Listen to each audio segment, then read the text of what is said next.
நடிகராக பார்த்துருக்கீங்கன்னா இந்த ஜனநாயகன் படம் சென்சார் வழக்கு எப்படி பார்க்குறீங்க?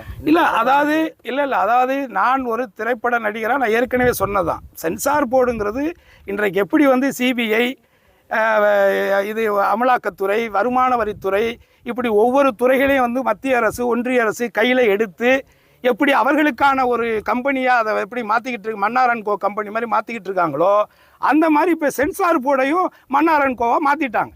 ஸோ அவங்களுக்கு சாதகமாக இப்போ இதே கேரளாவில் படம் வருது, இதை விட வன்மையான படங்கள் வருது. ஹிந்தியில் எவ்வளோ படம், வெறும் சாமி படமாக எடுத்துக்கிட்டு இருக்கிறாங்க. எல்லாம் குருடா தான், எல்லாம் புராண கதை தான், எல்லாம் கதை தான், எதுவுமே உண்மை இல்லை. அதுக்கு என்ன ஆதாரம் இருக்குது? எந்த ஆதாரத்தின் அடிப்படையில் நீங்கள் சொல்கிறீங்க? நீங்கள் சொல்கிற கதையெல்லாம் நாங்கள் கேட்கணும்னு நினைக்கிறீங்க?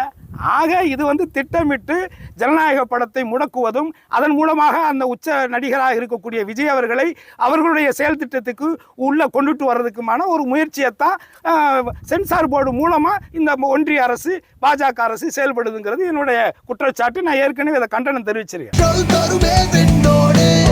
60 வருட நம்பிக்கை.